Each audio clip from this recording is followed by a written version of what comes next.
irmãos, a graça, a paz e a misericórdia de Jesus. Você pode abrir a sua Bíblia na carta do apóstolo Paulo aos Efésios.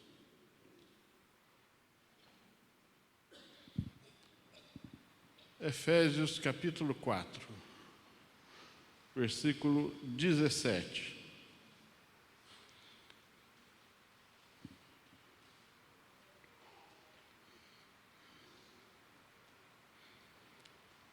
Efésios 4, 17.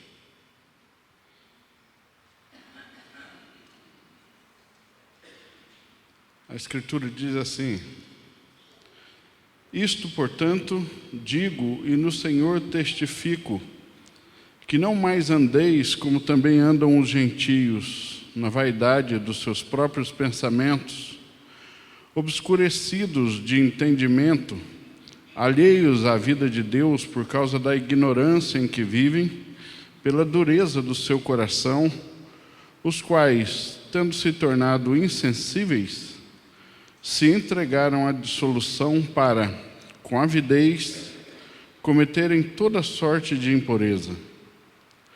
Mas não foi assim que aprendestes a Cristo, se é que de fato tendes ouvido a Ele e nele foste instruídos, segundo é a verdade em Jesus, no sentido de que, quanto ao trato passado, vos despojeis do velho homem que se corrompe segundo as concupiscências do engano, e vos renoveis no espírito do vosso entendimento, e vos revistais do novo homem, criado segundo Deus, em justiça e retidão procedentes da verdade.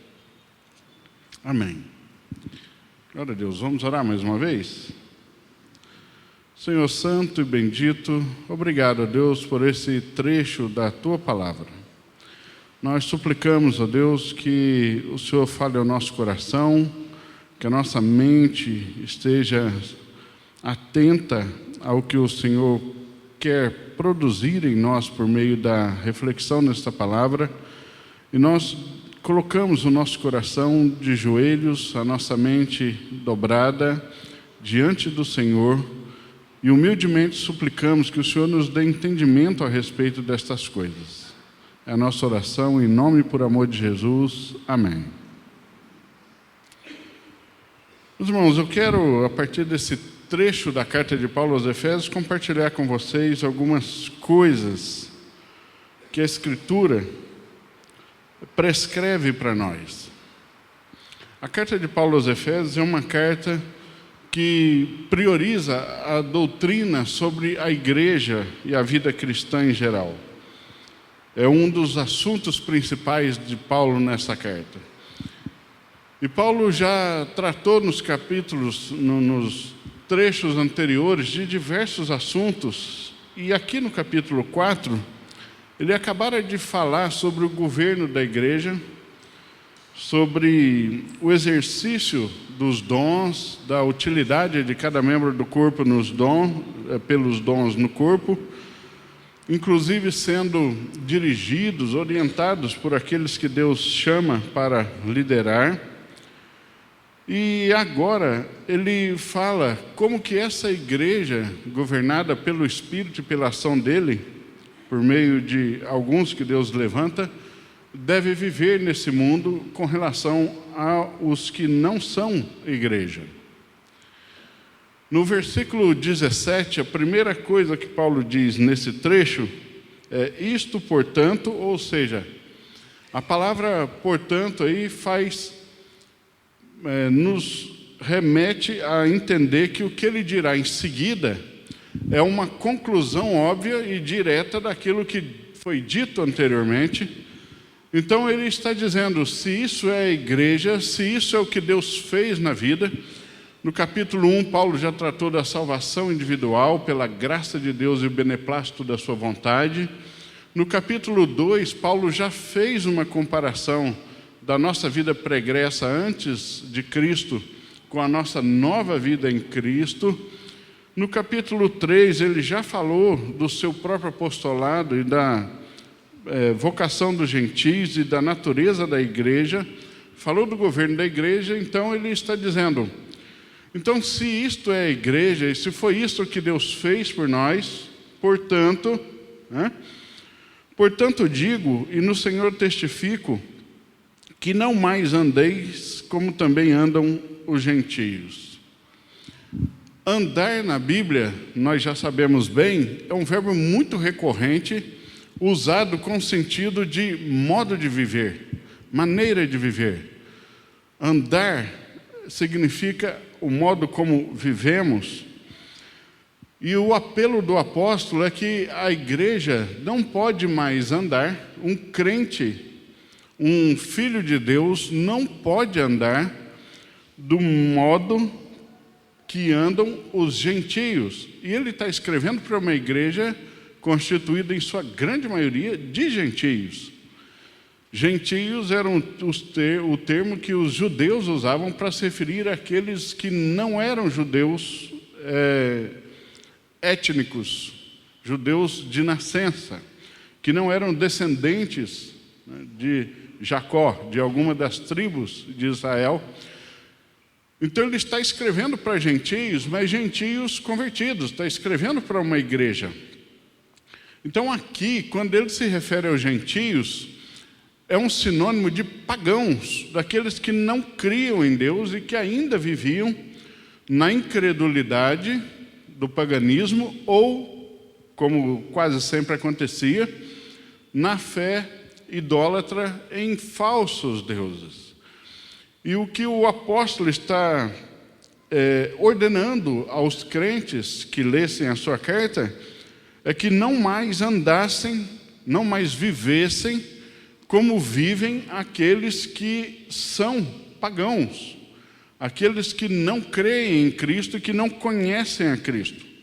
Então ele vai dar uma breve descrição do modo de viver desses pagãos, desses gentios em seguida. Então ele diz que estes gentios andam na vaidade dos seus próprios pensamentos. A palavra vaidade na Bíblia, ela tem uma conotação diferente daquele sentido usual na nossa língua. Vaidade, no nosso cotidiano, ela tem mais o peso ligado à estética, né? O vaidoso é aquele que tem um conceito estético de si muito elevado, né? Ou que anseia por ter esse conceito. Então, aquela pessoa que está sempre em busca de se embelezar é o vaidoso. A palavra vaidade na Bíblia, apesar de ter uma conexão com isso, porque isso significa que a pessoa, o vaidoso é sempre aquela pessoa que dá um valor exagerado a uma coisa que não deveria ter tanto valor assim. Então, a palavra vaidade significa, na verdade, coisa vã. Então, o vaidoso é aquele que dá a coisas que são vãs um valor de coisas que não são vãs. Vaidade é uma coisa fútil, uma coisa vã, uma coisa vazia, uma coisa sem propósito, esvaziada de propósito. Esse é o sentido da palavra vaidade na Bíblia. A palavra vaidade, por exemplo, no livro de Eclesiastes, onde o sábio Salomão escreve, é muito repetida. E ele diz, tudo é vaidade. O que ele está querendo dizer? Tudo fora de Deus é passageiro. Tudo, em comparação com as coisas eternas, é fútil, né? Embora tenham os seus valores e os seus usos, nessa comparação, tudo é vaidade, tudo é correr atrás do vento. Então, essa é a palavra vaidade. E Paulo está dizendo que os pagãos vivem na futilidade dos seus próprios pensamentos.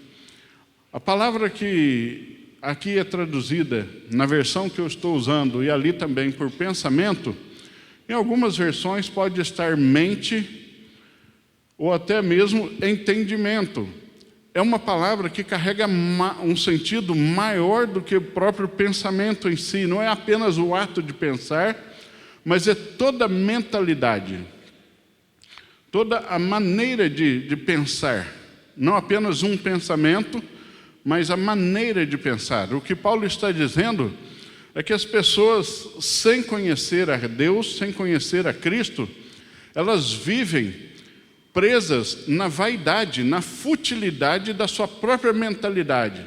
Ele diz dos seus próprios pensamentos, porque ela sempre vive orientada e guiada por aquilo que ela acha, que ela pensa, que ela entende, não é isso?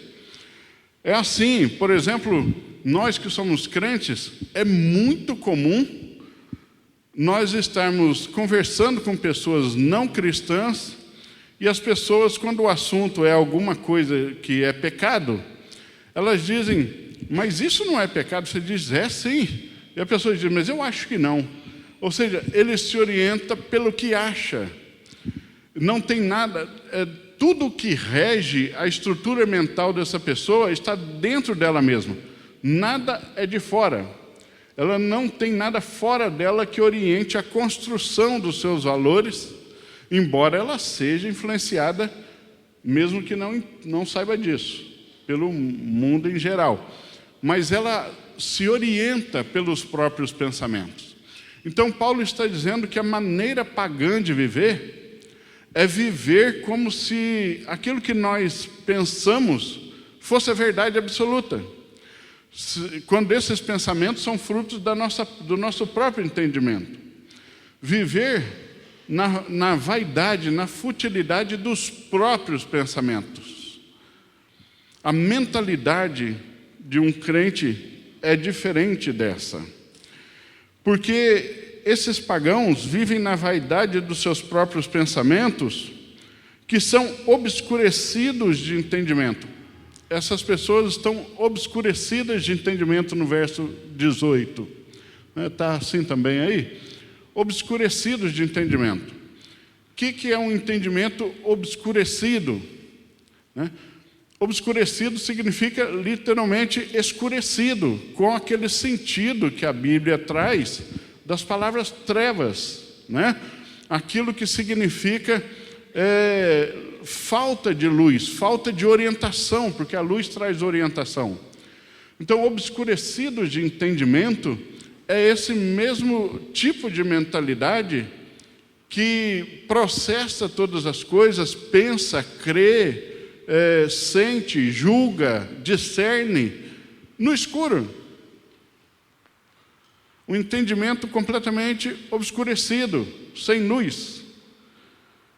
Não tem, como Paulo vai descrever para os gregos de Atenas, no seu discurso em Atos, capítulo 26, ele vai dizer, tateando como cegos em busca de alguma verdade, que é a maneira que Paulo tem de sutilmente dar um dilúvio na filosofia grega, dizendo que todos aqueles sábios gregos que vieram antes de Paulo estavam, na verdade, apenas como cegos em busca de algum entendimento que fosse concreto e real, mas eram só cegos tateando, não tinham luz para iluminar o caminho.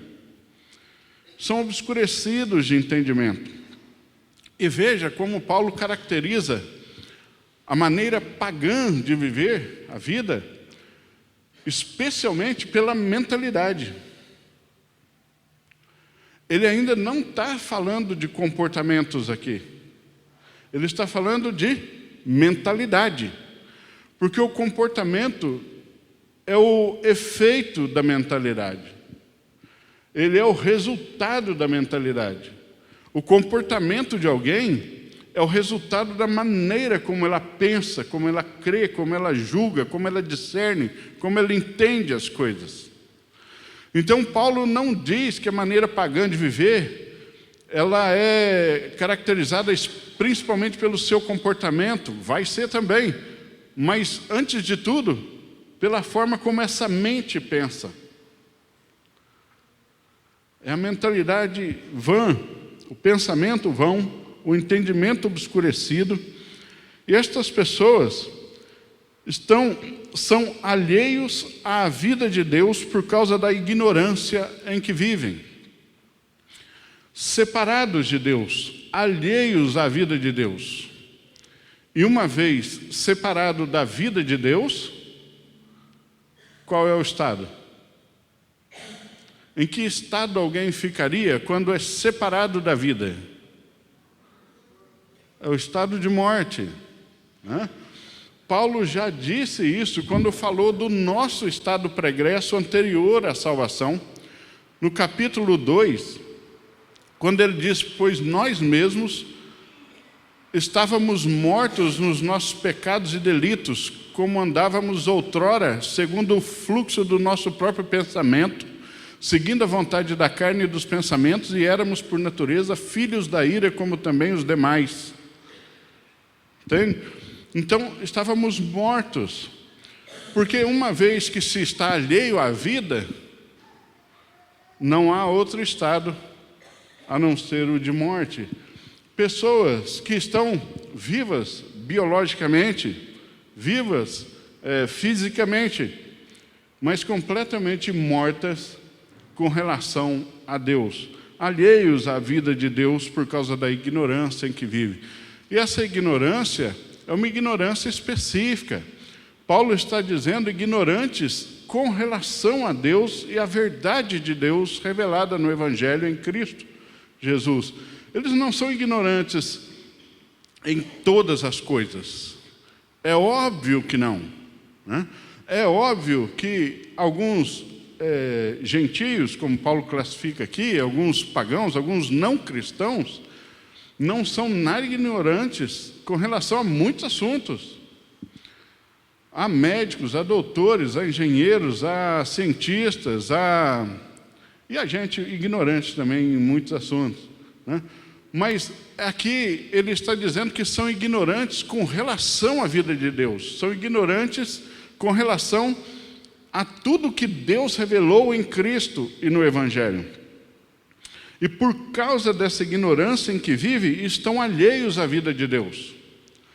Então o Paulo está afirmando categoricamente que o estado de ignorância a respeito da revelação de Deus, o estado de ignorância a respeito de Cristo, é um sinônimo de estar alheio à vida de Deus. Alguém que está no estado de ignorância com relação a Deus e ao Evangelho, está necessariamente na condição de alheio à vida de Deus, por causa dessa ignorância. Não é possível haver alguém que está em Cristo, que esteja também ignorante com relação a Deus. Então, o estado de ignorância nunca será o melhor estado. Hoje pela manhã, na escola bíblica, já no finalzinho do nosso assunto, esse assunto surgiu aqui na nossa escola bíblica, na sala dos adultos. Não lembro mais por que cargas d'água que ele surgiu, mas ele surgiu. E eu reafirmei ali, mais uma vez, que nunca o estado do não saber é melhor do que o saber. Em nenhum aspecto da vida, em nenhum aspecto da realidade, o não saber é melhor do que saber.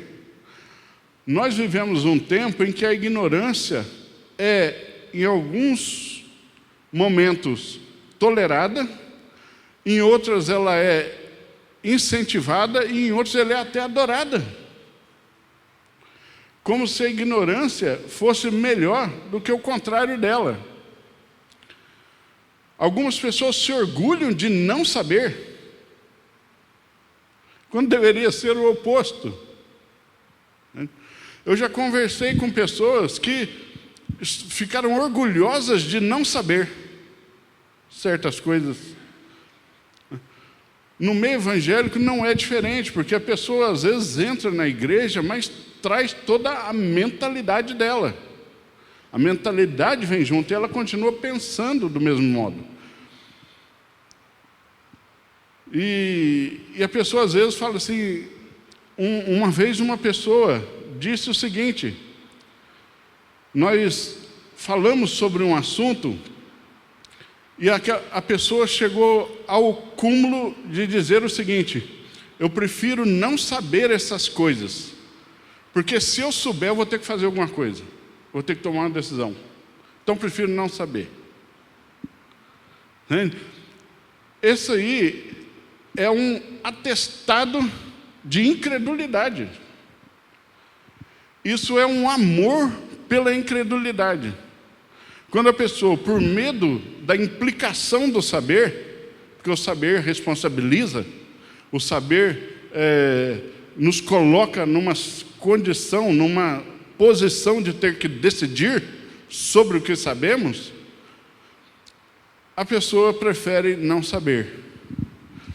Quantas vezes eu escutei que a pessoa nunca falou com essas palavras, mas a maneira dela apreciar o ministério pastoral, a maneira dela julgar o ministério pastoral, era sempre assim: pastor bom é aquele que sabe pouco, porque aquele que sabe pouco prova com isso que está fazendo tudo pelo poder de Deus, não é pela sabedoria dele.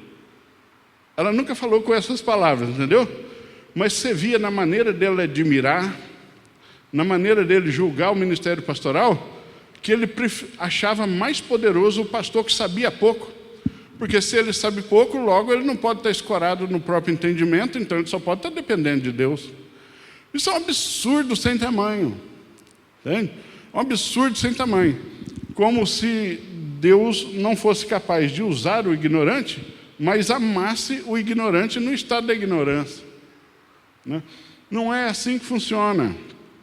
Não é assim que funciona. Então, o estado de vida de uma pessoa sem Cristo, por mais inteligente que seja, porque a inteligência não tem a ver com o Evangelho, mas a sabedoria tem. A inteligência é um processo mental, cerebral de raciocínio. Pessoas podem ser inteligentes sem Jesus, mas jamais serão sábios.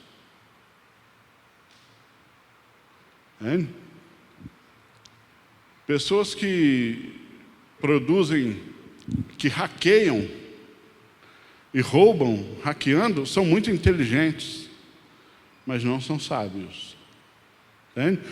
Inteligência é um raciocínio cerebral, e pessoas podem ter, mas sabedoria sem Cristo não existe, porque Cristo é a sabedoria. Né?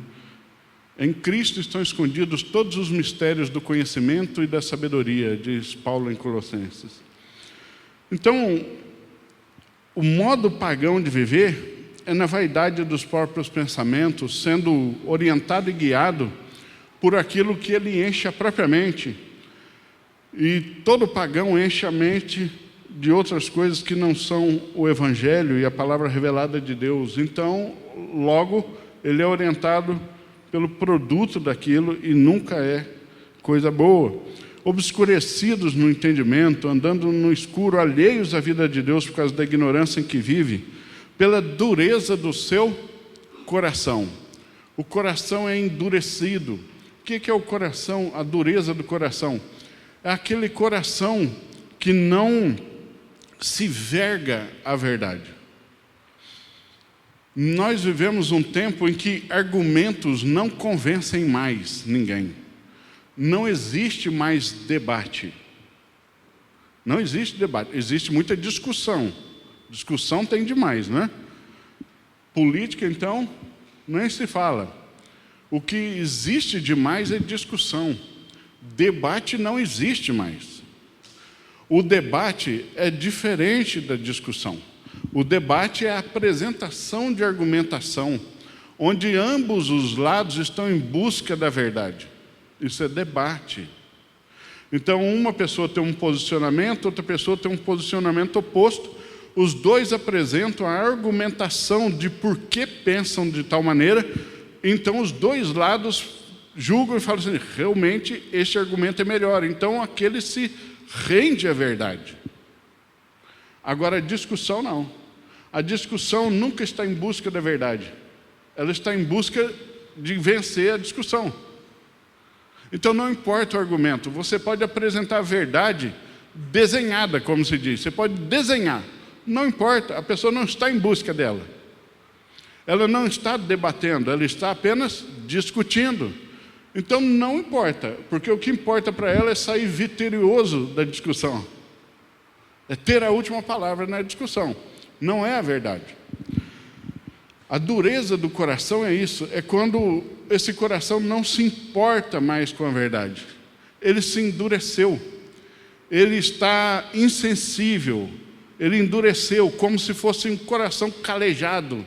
Nada mais sensibiliza, nada mais toca esse coração. Ele é endurecido.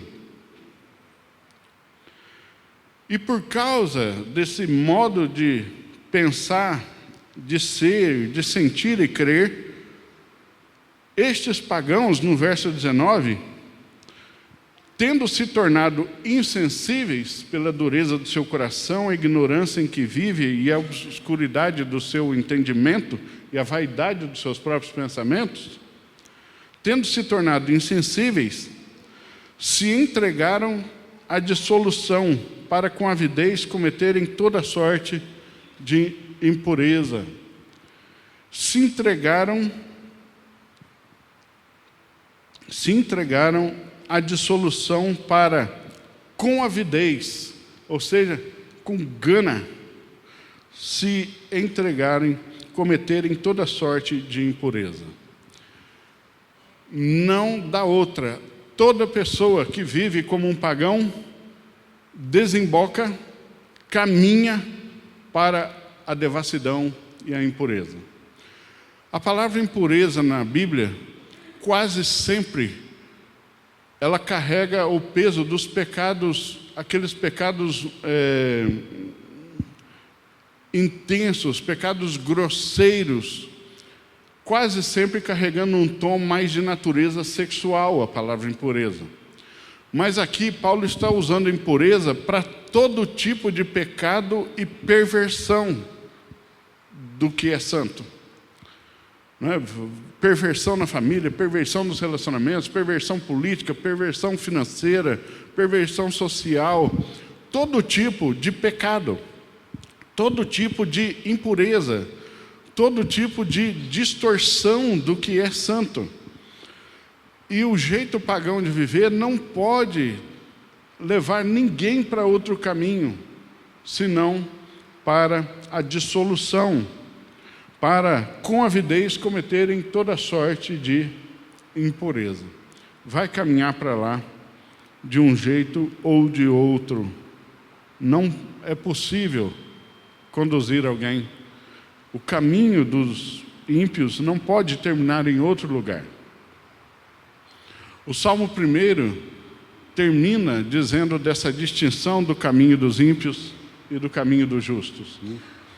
Porque Deus conhece o caminho dos ímpios, né? Conhece o caminho dos justos, mas o caminho dos ímpios perecerá.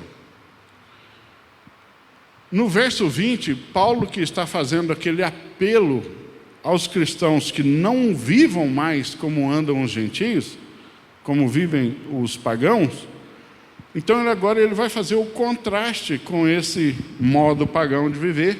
Ele diz: mas não foi assim que vocês aprenderam Cristo. Aprendestes a Cristo é aprender de Cristo, sobre Cristo e em Cristo. Não foi assim que os crentes foram instruídos, que eles foram educados, que eles foram orientados. Não é assim que eles aprenderam de Cristo e em Cristo. Não foi assim. Ou seja, esse não foi assim é a prova bíblica mais direta de que um filho de Deus não pode viver como um pagão. Não foi assim. Não foi assim que ele aprendeu, né? Então, jamais um filho de Deus pode viver assim, porque não foi assim que ele aprendeu a Cristo. No verso 21, Paulo reforça dizendo: porque vocês ouviram, vocês foram instruídos segundo a verdade em Jesus. Então não foi assim que vocês aprenderam. Não é possível, não há nenhuma margem de possibilidade de um crente verdadeiro, de um nascido de Deus, daquele que porta a divina semente, aquele que é selado pelo Espírito, casa de Deus, viver como vive um pagão. Não há essa possibilidade. Nenhuma. Não foi assim que ele aprendeu. Não foi instruído dessa maneira, né? Então Paulo termina fazendo o apelo nos versículos 22 a 24, usando aquela metáfora que ele sempre gostava de fazer com relação da vestimenta, né? No sentido de que, quanto ao trato passado, ou seja, o trato passado era um modo anterior à nossa salvação de viver. Quanto ao trato passado, vos despojeis do velho homem. Quem é o velho homem?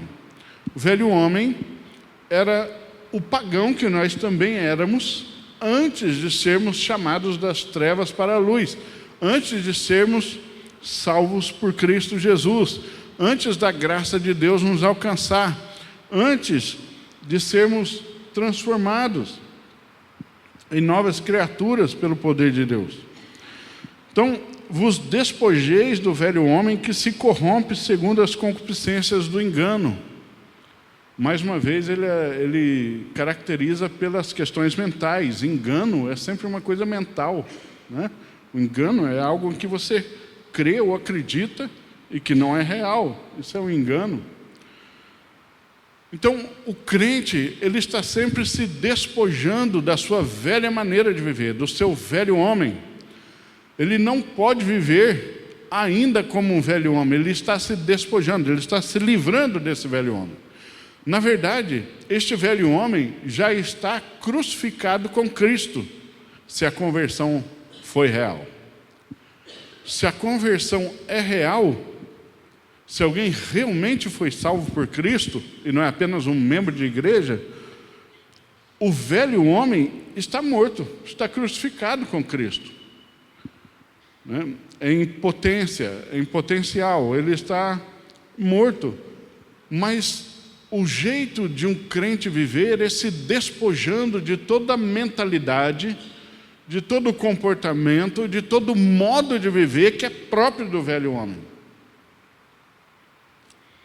Ele está sempre se livrando disso, porque esse velho homem se corrompe segundo as concupiscências do engano, os desejos daquela mente enganada, daquele pensamento vaidoso, daquele entendimento obscurecido. E vos renoveis no espírito do vosso entendimento. No verso 23, Paulo chama os crentes, além de se despojarem do velho homem, para renovar o espírito do entendimento, que não é outra coisa que não aquela mesma que ele disse aos romanos, no trecho mais conhecido, de Romanos 12, verso 2. Pela renovação do vosso entendimento, experimentar a boa, perfeita e agradável vontade de Deus, né? Não vos conformeis com este século, mas transformai-vos pela renovação da vossa mente, renovação do entendimento em Cristo e no Evangelho, para que experimenteis a vontade de Deus em sua plenitude, perfeitamente.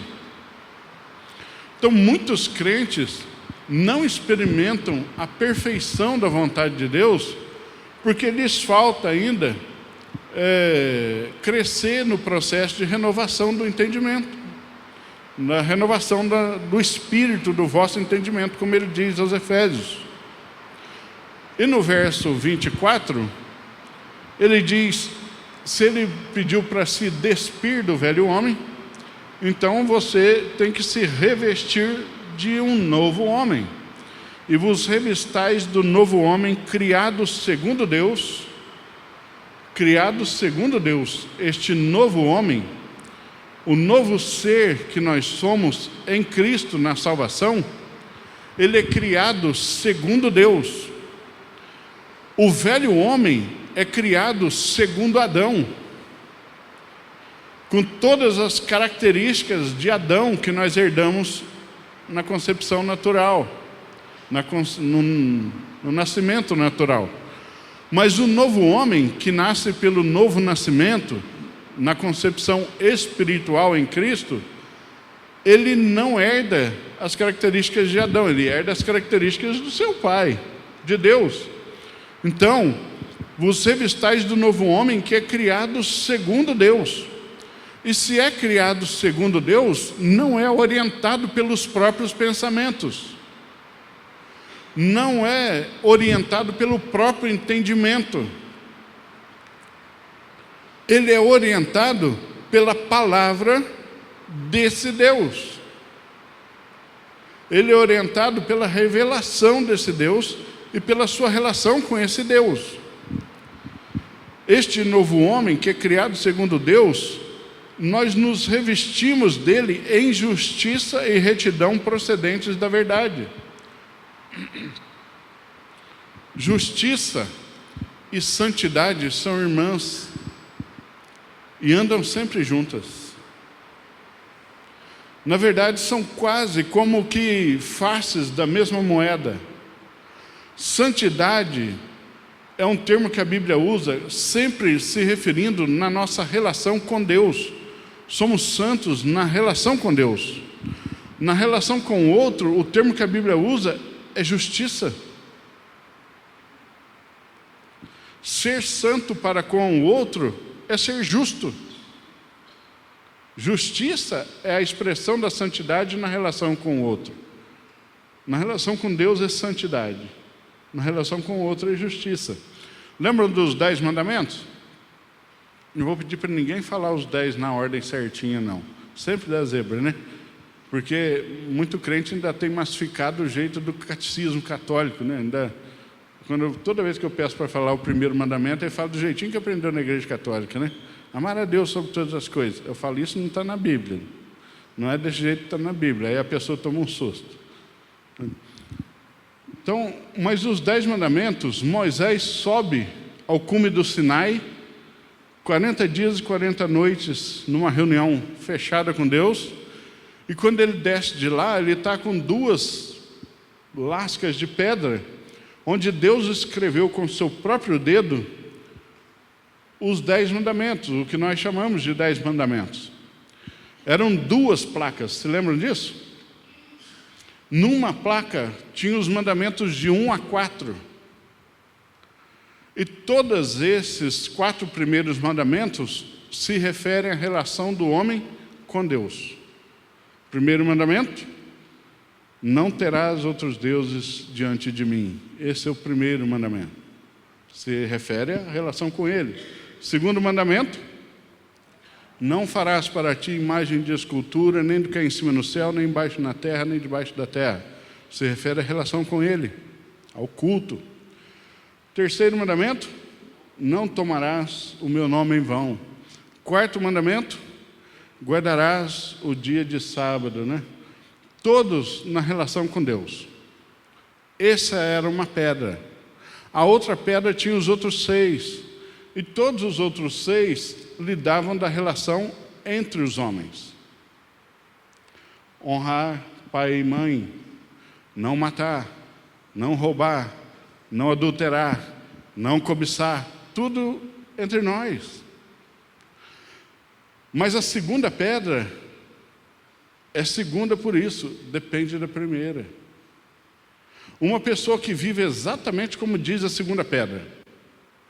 A pessoa respeita pai e mãe, ela é honesta, ela não rouba, ela não mata, ela não cobiça, ele é um marido ou uma esposa fiel.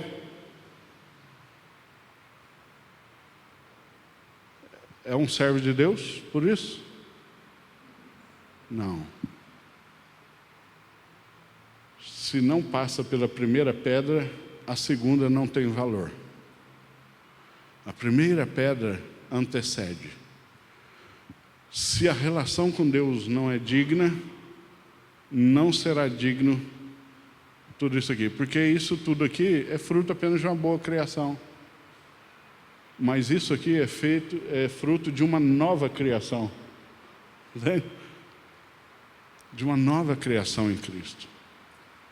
Então, santidade se refere à primeira pedra. Essa pessoa, ela pode até viver de uma forma justa, mas ela não é santa. Por quê? porque ela tem outros deuses além de Deus.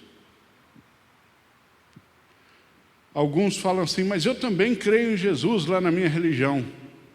Eu digo, faz uma boa coisa, mas a pergunta não é se você crê em Jesus, é se você crê apenas em Jesus.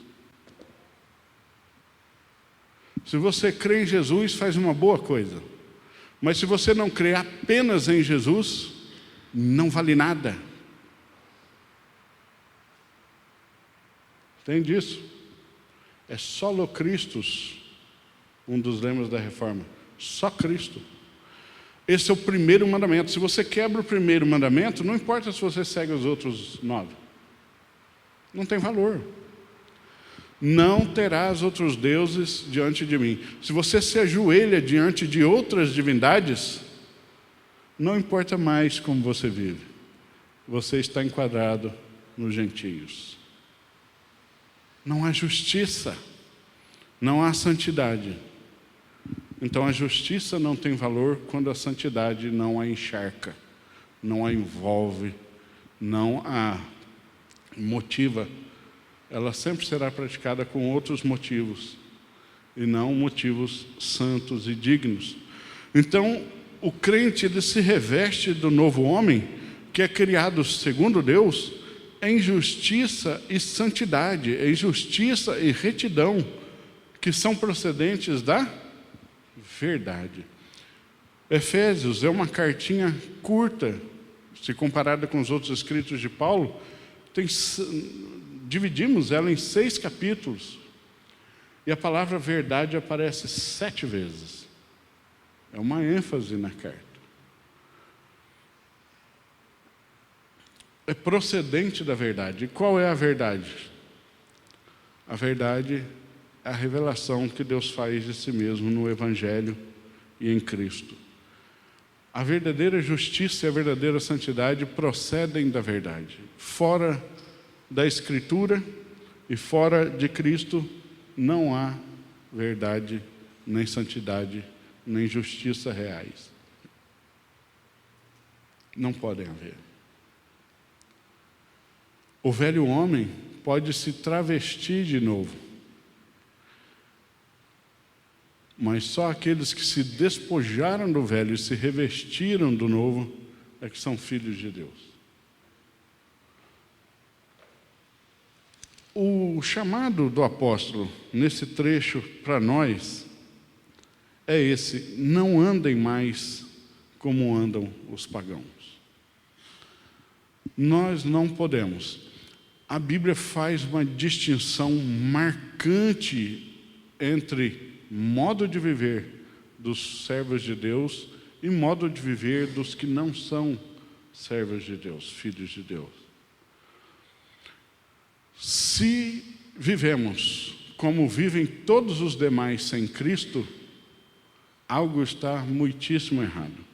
No versículo 1 do capítulo 4, Paulo já tinha dito isso. E essa é uma mensagem que Paulo traz em quase todos os seus escritos.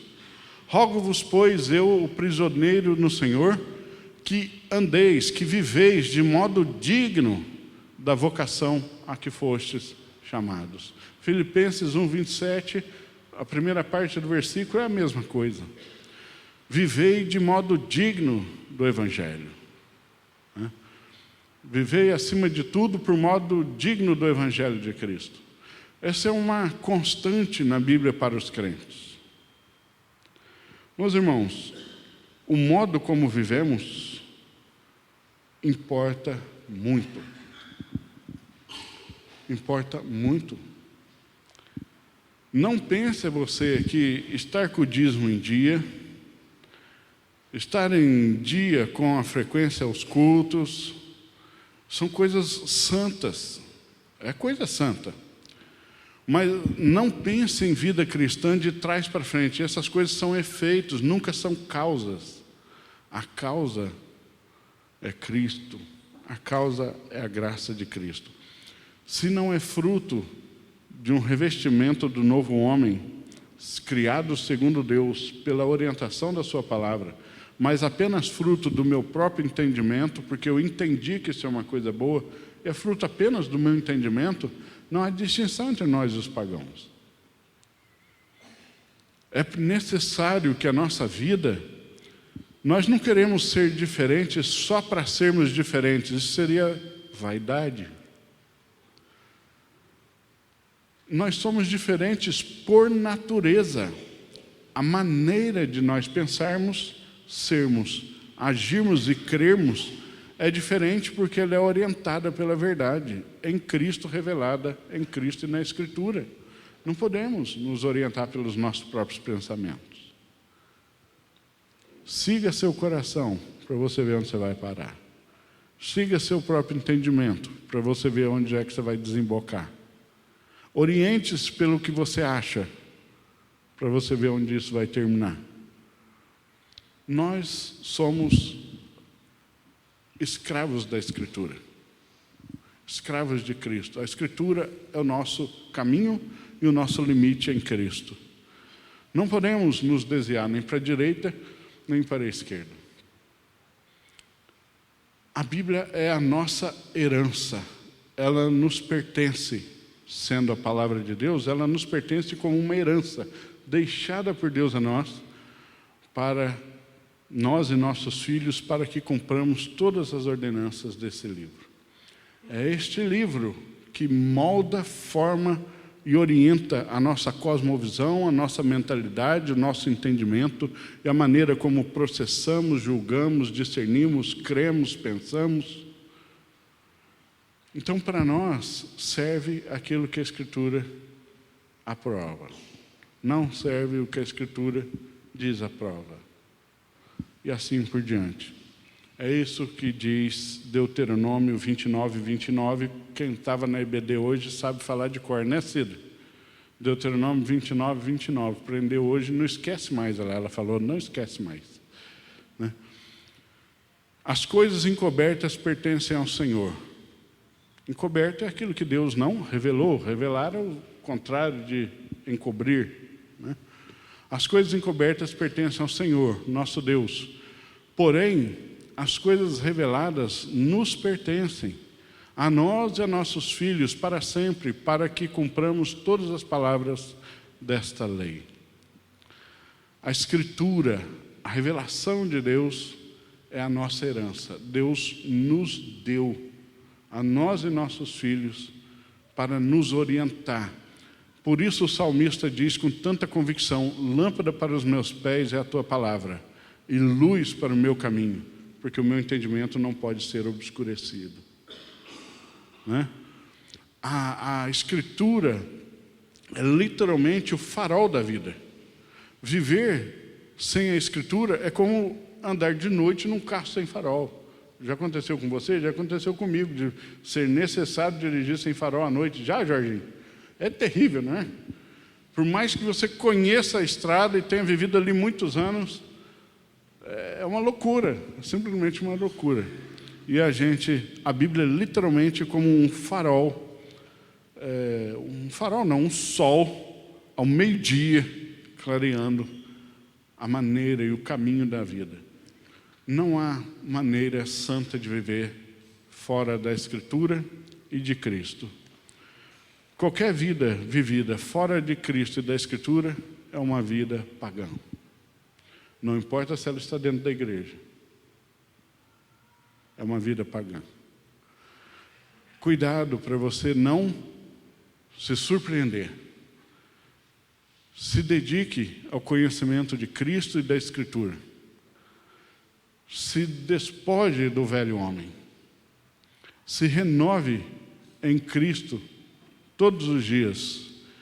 A cada dia, assim que você abrir os olhos, tome da sua porção de misericórdia que foi renovada naquela manhã, para você suportar a vida num mundo caído, onde você agora é forasteiro e não mais cidadão daqui, e você se revista do novo homem, que se renova de glória em glória à semelhança do Senhor. Conforme diz 2 Coríntios 3, 18. Vamos orar? Senhor santo e bendito, muito obrigado, Deus, por esse trecho da Tua Palavra. Obrigado pela iluminação e pela inspiração que o Senhor deu ao santo apóstolo Paulo para redigir estas palavras que 2000 anos depois ainda continuam nos desafiando, nos orientando, nos corrigindo, nos consolando, para que vivamos de maneira digna do Evangelho.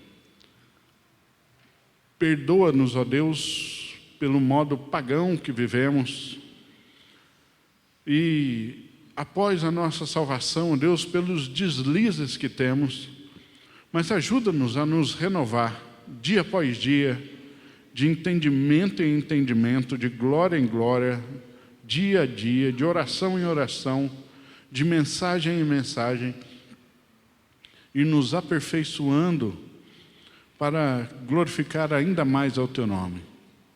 Tudo isso, Deus, para que o Senhor cresça e nós diminuamos. Tudo isso para que o Senhor seja mais honrado, melhor glorificado, mais dignificado pelo que fizeste por nós, quando não merecíamos e ainda não merecemos, e jamais mereceremos. Ó Deus, que em Ti encontremos a alegria de ser este novo homem que se renova e que cresce na justiça e retidão procedentes da verdade. Que amemos a Tua palavra.